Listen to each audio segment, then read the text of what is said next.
高橋、謝れ。兄貴。まだ準備が足りないわ。準備ならできてる。俺は柴田家の跡取りだ。陣藩。真剣だったら命はないわ。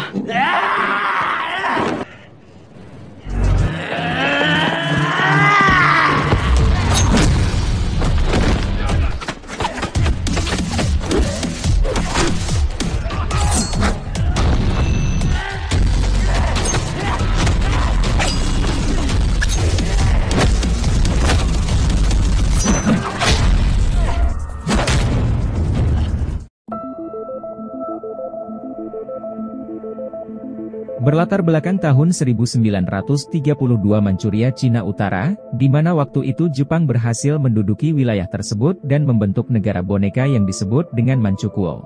Dan ini adalah sebuah fakta sejarah bukan fiktif. Namun Manchukuo hanya bertahan selama 13 tahun. Dari 1932 hingga 1945 ketika bom atom dilepaskan ke Nagasaki dan Hiroshima. Manchukuo akhirnya kembali dikuasai oleh kaisar terakhir dinasti Qing. Karena seluruh buku yang berhubungan dengan budaya dan sejarah Cina dihancurkan penjajah, guru dan para murid diam-diam membentuk komunitas baca untuk menanamkan rasa nasionalisme dalam diri mereka dan tidak melupakan jati diri mereka sebagai anak bangsa. Namun jika ketahuan maka, nyawa adalah taruhannya seperti yang pernah dialami senior terdahulu, di mana Jepang menurunkan pasukan kuantung untuk membersihkan komunitas baca dengan kekerasan. Namun kejadian itu mendapat kecaman dari penduduk setempat. Menghadapi amukan warga lokal, Kaisar Jepang Hirohito memerintahkan pasukan kuantum menghentikan segala bentuk kekerasan terhadap pelajar.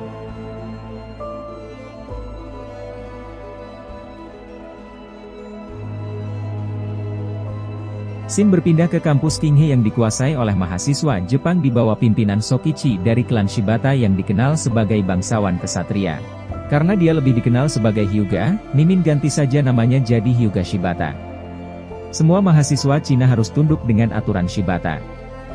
Sementara para mahasiswa Cina yang terbagi 3 kelompok terpaksa tunduk di bawah kekuasaan Hyuga.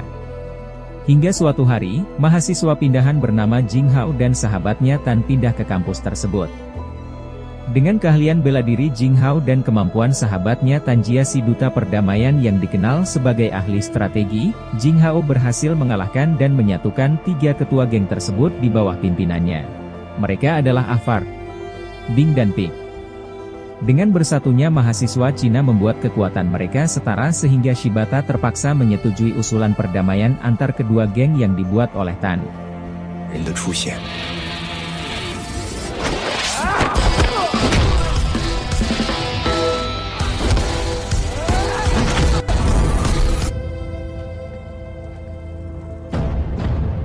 Singkat waktu, pada jam istirahat, tanpa sengaja Takahashi tabrakan dengan Afard yang membuat suasana menjadi tegang.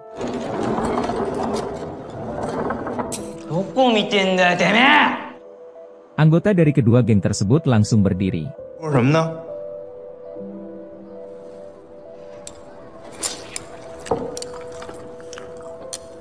Beruntung Tan langsung melerai perselisihan tersebut dengan meminta Afard meminta maaf terlebih dahulu. Kemudian, Hyuga memerintahkan anak buahnya melakukan hal serupa.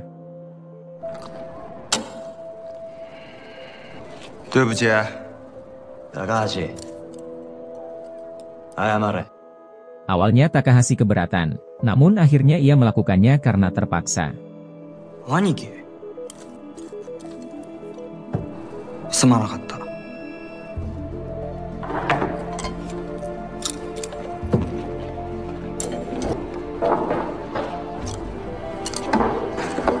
Keesokan harinya, geng Jing Hao sedang asik nonton pertandingan voli mahasiswi. Mimin sebut siswa-siswi aja ya biar simpel.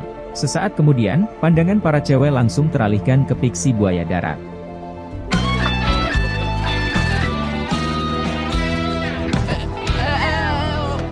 Adegan berpindah ke pasar di mana geng Cina sedang melakukan adu gulat.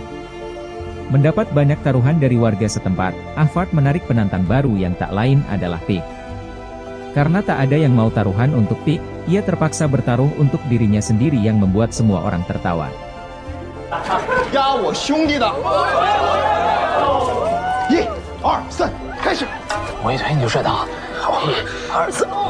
Merasa pukulan mereka tidak serius, salah satu warga langsung menyadari kalau pertarungan itu ternyata settingan semata. Alhasil mereka pun harus menyelamatkan diri dari amukan massa.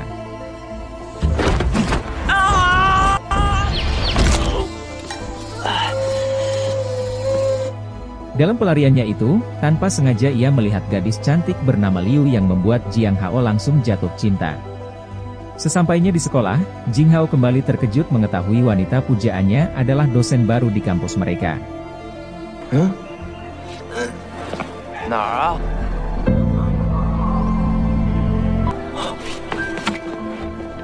Tak ingin kehilangan kesempatan, Jing Hao langsung berlari, lompat ke sana kemari bagai keras sakti untuk menyapa Liu.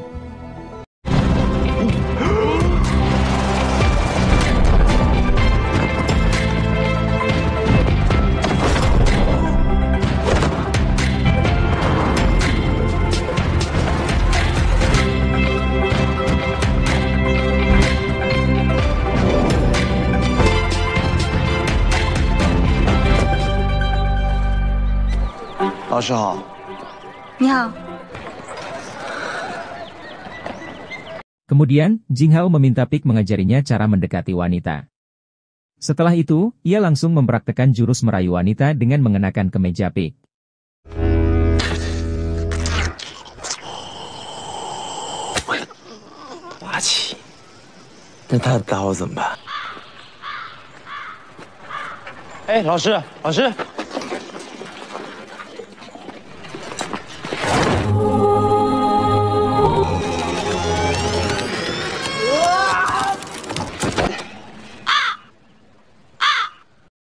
Kita beralih ke kediaman Shibata di mana Kyoko kakak, Hyuga sedang berlatih kendo. Kyoko sangat kecewa melihat kemampuan adiknya yang tak ada peningkatan sama sekali. Sebagai pewaris klan, Hyuga harusnya jauh lebih baik darinya. Diketahui, kedua orang tua mereka telah meninggal, dan Kyoko terpaksa mengambil alih pemimpin klan untuk sementara waktu sampai Hyuga lulus. Tak lama kemudian, perwira polisi militer bernama Matsui datang menemui Kyoko meminta bantuan adiknya memberantas komunitas baca Cina sebab militer dianggap tak pantas menggunakan kekerasan melawan pelajar seperti yang pernah terjadi dulu. Komunitas ini dianggap mendistribusikan revolusi propaganda terhadap Cina untuk melawan Jepang, dan mereka tak bisa mengabaikannya. Matsui meminta bantuan Kyoko mengirim adiknya mewakili mereka membersihkan kampus dari komunitas baca sebagai bentuk pelayanan klan Shibata kepada Kaisar. Kyoko langsung berkata, "Itu berarti, sesama siswa diizinkan baku hantam?" Baru saja akan menolak permintaan Matsui dan belum sempat menyelesaikan ucapannya, Hyuga masuk dan langsung menyanggupi permintaan Matsui. Sebagai pewaris utama klan, melayani Kaisar adalah impiannya sejak dulu. Kyoko terlihat sangat kecewa mendengar keputusan adiknya yang mengambil keputusan tanpa memikirkan dampak yang akan mereka hadapi nanti. Namun tidak demikian dengan Matsui. Ia malah kagum dengan keberanian Hyuga.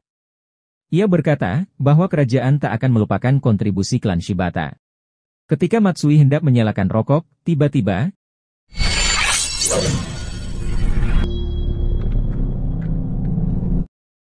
Kyoko yang pada dasarnya tidak menyukai Matsui menegaskan untuk tidak merokok di dojo miliknya.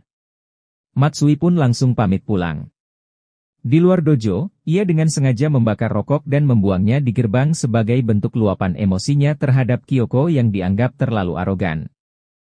Sembari menemani sang adik yang sedang berendam, Kyoko sangat menyayangkan keputusan Hyuga yang dianggap terlalu gegabah. Kyoko bukannya tak mendukung negaranya sendiri. Ia hanya tak ingin adiknya menjadi korban politik militer Jepang. Sebab, Hyuga adalah pewaris tunggal klan Shibata, keluarga satu-satunya yang ia miliki. Namun sebagai adik, Hyuga tak ingin kakaknya menanggung beban itu seorang diri. Apalagi Jepang saat ini telah dikuasai oleh militer yang mau bergantung pada mereka. Ia tak ingin membuang kesempatan tersebut untuk membangkitkan kembali kejayaan keluarga klan Shibata. Ia sangat berharap kakaknya mau memberikannya kesempatan untuk membuktikan kemampuannya sebagai calon pewaris tunggal. Karena tahu adiknya tak akan merubah keputusannya, Kyoko terpaksa mendukung keputusan adik kesayangannya itu. Shin berpindah ke komunitas baca di mana Jing Hao datang mencari adiknya. Ia kembali memperingatkan adiknya agar berhenti mengikuti komunitas baca karena itu akan membahayakan nyawa keluarga mereka. Bukannya menurut, Jingking malah ngatain kakaknya seorang pengecut yang tak memiliki jiwa nasionalis terhadap negaranya sendiri. Padahal komunitas tersebut dibentuk bukan untuk memberontak tapi untuk mempertahankan budaya mereka agar tidak sepenuhnya terpengaruh oleh budaya Jepang yang harus mereka jalani secara paksa. 你好。哇，少废话，今天必须跟我回家，走。 Sesaat kemudian, Liu datang melerai pertikaian mereka.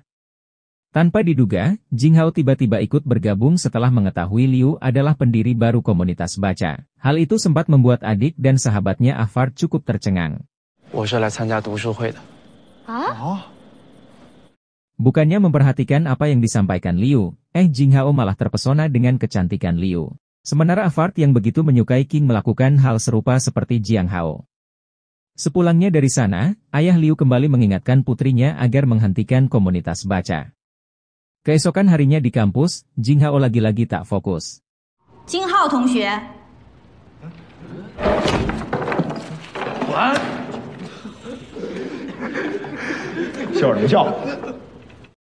Malam itu, tanpa sepengetahuan Jinghao, Hyuga menyiapkan gengnya menghancurkan tempat perkumpulan komunitas baca junior dan membakar buku-bukunya. Mereka tak segan-segan melukai siswa-siswi junior yang berada di tempat itu.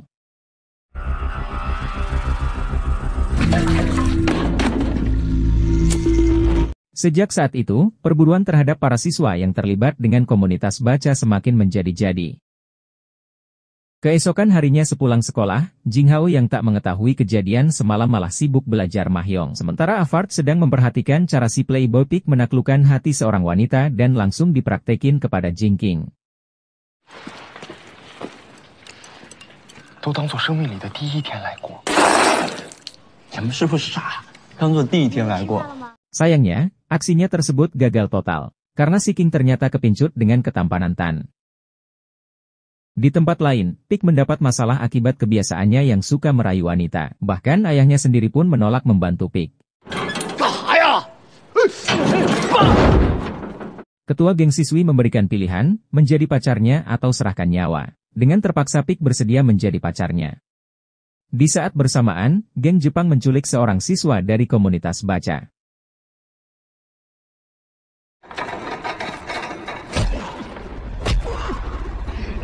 Hyuga langsung menginterogasinya dengan ancaman gunting kuku. Alhasil, mereka berhasil mengetahui tempat rahasia komunitas baca.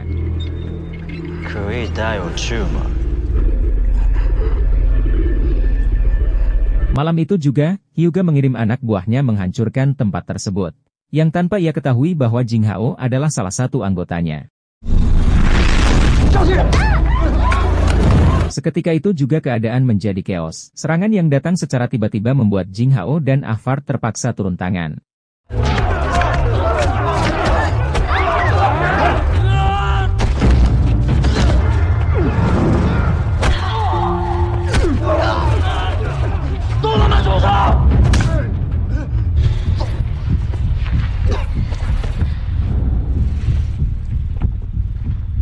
Ia meminta bertemu Hyuga, namun Takahashi memintanya segera pergi dari sana karena ini tak ada hubungannya dengan dirinya. Akan tetapi, Jinghao menolak, dan menegaskan bahwa dirinya adalah bagian dari komunitas baca. Mendengar itu, Muto yang sadar Jinghao tak bersama pasukannya dan hanya berdua dengan Afart memerintahkan anggotanya menyerang mereka.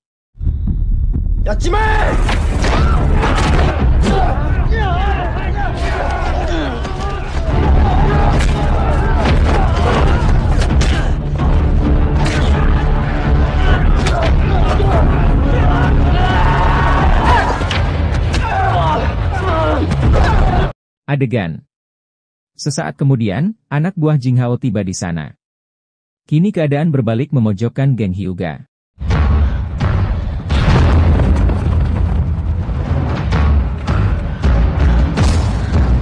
Ya, これは違うんだ。誤解だ。回去告诉柴田。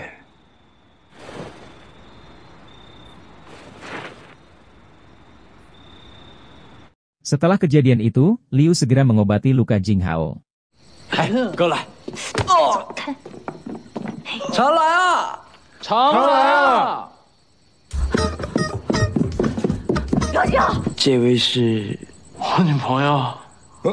Dalam perjalanan pulang, Matsui mengundang Liu melihat penjara sebagai bentuk peringatan. Beruntungnya ayah Liu yang punya koneksi dengan kepala polisi militer Jepang atau atasan Matsui datang menjemputnya.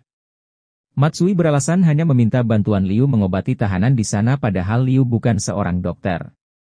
Sesampainya di rumah, ayah Liu langsung membakar semua buku komunitas Cina.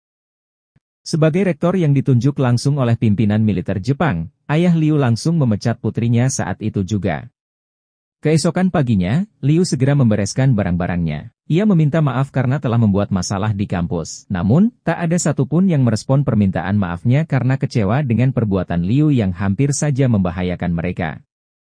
Jinghao yang mengetahui kabar tersebut mengajak Liu ke suatu tempat untuk menghiburnya. Disinilah terungkap bahwa ayah Liu dicap sebagai pengkhianat oleh rakyat Cina termasuk dirinya sendiri karena sang ayah mau bekerja sama dengan Jepang. Namun setelah dewasa, ia baru menyadari, sang ayah mau melakukan itu karena dipaksa dengan ancaman nyawa Liu yang saat itu masih kecil.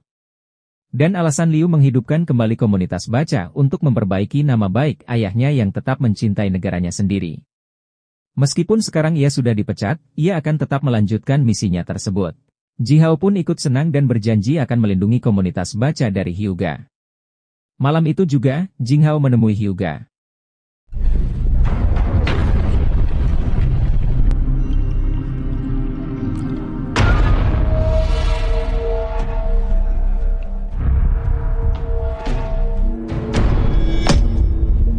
Ia meminta maaf secara langsung dan memberikan kompensasi sebagai biaya ganti rugi. Ia berharap kejadian tempo hari tak mempengaruhi persahabatan mereka, atau lebih tepatnya perjanjian damai.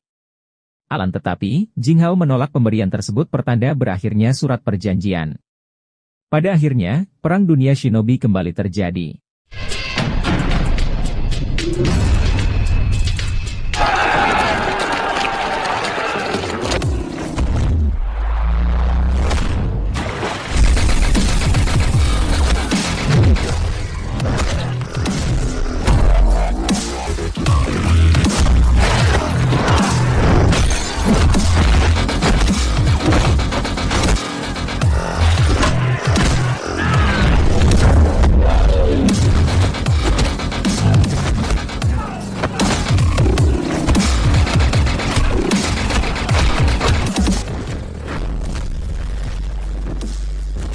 Ketika Jinghao berhadapan langsung dengan Hyuga, polisi tiba-tiba datang membubarkan tawuran.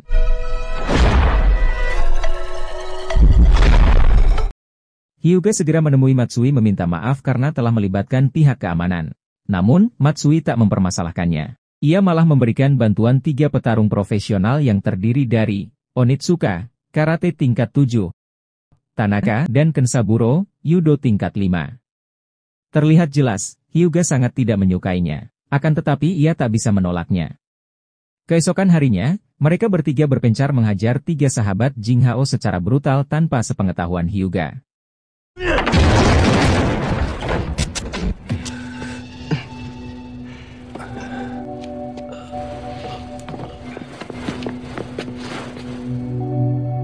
Melihat keadaan ketiga sahabatnya, tentu saja Jinghao tak tinggal diam. Ia mengamuk di tempat perkumpulan geng Hyuga.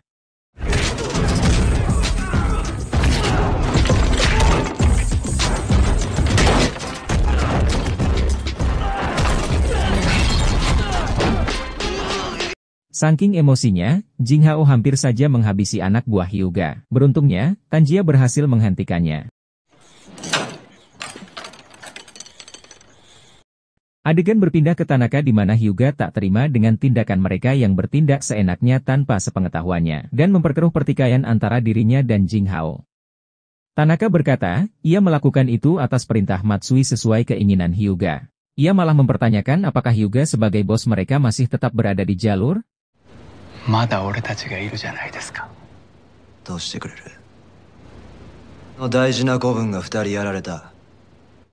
Hyuga yang geram melampiaskan emosinya di tempat latihan. Kyoko yang mengerti dengan kondisi adiknya berusaha meredam emosi sang adik dengan cara sparring.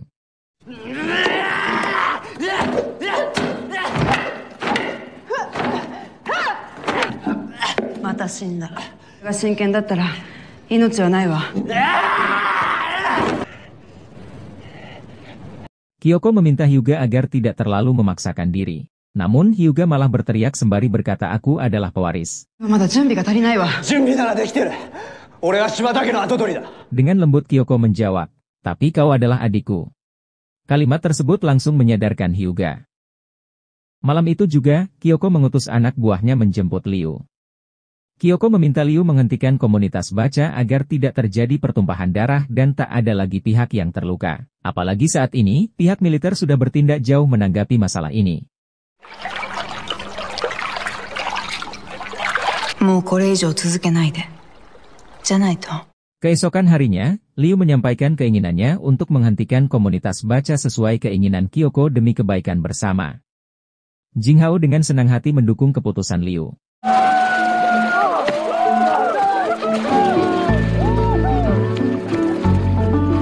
Keesokan harinya, Liu terkejut melihat Matsui sudah berada di sana. Matsui sangat menyayangkan apa yang dilakukan Liu di Manchukuo. Padahal dia sudah hidup tenang di Shanghai. Matsui meminta ayah Liu dan putrinya ikut ke kantor untuk membantu mereka melakukan penyelidikan terhadap salah satu siswa Jepang yang tewas. Ayah Liu yang menyadari kalau itu hanya alasan saja, memeluk putrinya sembari berbisik cepat pergi dari sini. Ia menyandra Matsui untuk menyelamatkan putrinya. Karena paksaan sang ayah, dengan terpaksa, Liu pergi dari sana. Sang ayah pun tewas.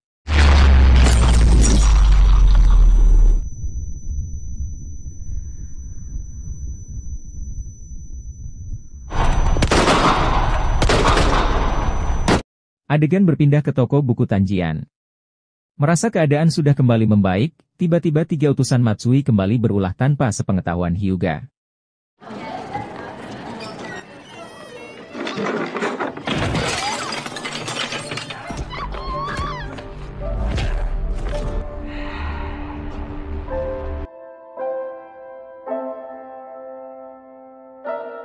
Mereka menghajar Tanjia hingga tewas dan menculik King adik Jinghao. Afart yang mengetahuinya lebih dulu, dengan nekat mendatangi Tanaka seorang diri. Meskipun sempat kewalahan, pada akhirnya Afart berhasil menghabisi Tanaka.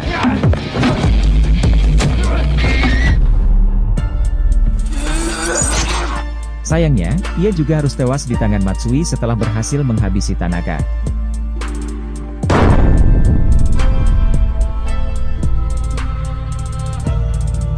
Jinghao yang sangat terpukul dengan kematian 2 sahabatnya dan adiknya membakar rumah tempat mereka biasa berkumpul. Tak lama kemudian, Liu berlari memeluknya. Ia mengajak Jinghao pergi dari Manchukuo bersamanya. Untuk menenangkan hati kekasihnya, Jinghao menuruti permintaan Liu. Keesokan paginya, mereka berdua berhasil menaiki kereta. Jinghao tiba-tiba berdiri dengan alasan ke toilet. Ketika kereta mulai berjalan, Liu akhirnya sadar kalau Jinghao tak berniat pergi bersamanya. Ia pun hanya bisa pasrah melepaskan pria pujaannya itu. Walaupun Jinghao sangat mencintai Liu, ia tak akan mungkin meninggalkan teman-temannya berjuang sendiri. Sementara di tempat lain, Matsui juga mendapat teguran dari atasannya atas kematian ayah Liu. Namun, Matsui tak menyesalinya karena menganggap ayah Liu telah mengkhianati kepercayaan mereka.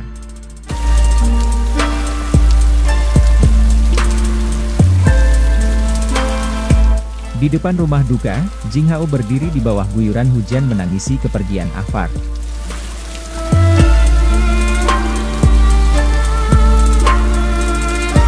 Hal serupa pun dialami oleh Hyuga. Ia tak menyangka jika keputusannya malah menjadi bencana.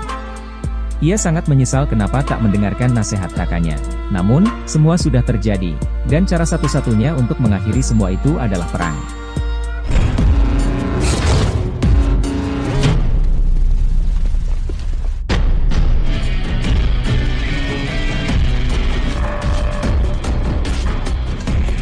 Sebelum mulai, Hyuga mengakui bahwa dirinya mengagumi jiwa kepemimpinan Jinghao. Sebagai bentuk penghormatannya, ia telah menyiapkan peti mati khusus untuk rivalnya itu. Jinghao. Dan, perang Shinobi 2 pun dimulai.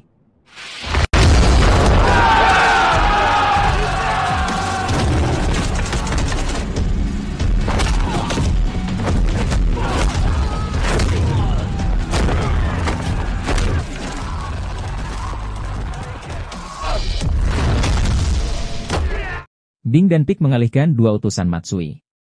Dengan susah payah masing-masing dari mereka akhirnya berhasil menghabisi kedua pria itu.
Jika Hyuga serius ingin membunuh Jing Hao, ia pasti sudah menggunakan katana karena Jing Hao berkali-kali terkena sabetan kayu Hyuga. Begitu dengan Jing Hao, meskipun ia menggunakan sajam, dari hatinya paling dalam, ia tak berniat menghabisi Hyuga seperti yang kita lihat dalam adegan ini.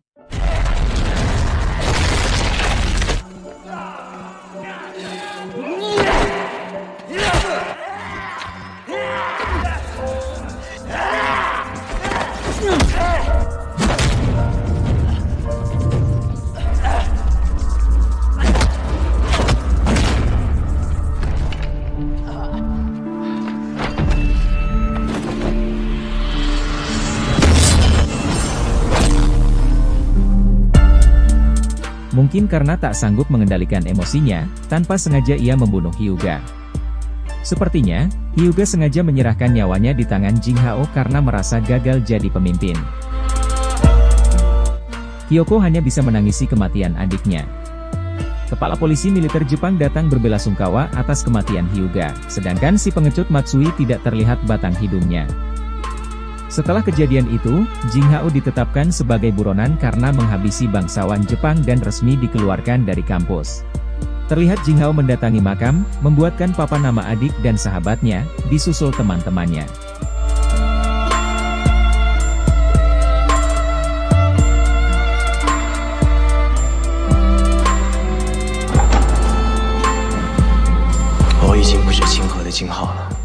Ia berusaha membujuk anak buahnya agar tetap melanjutkan pendidikan dan menjalani hidup secara normal, namun mereka semua menolaknya.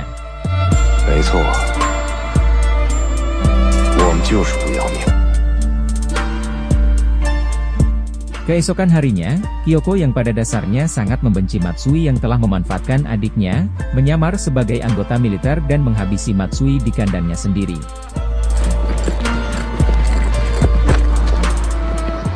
Mampus lu. Di akhir film diperlihatkan Jing Hao berhadapan dengan Kyoko. Dan, tamat.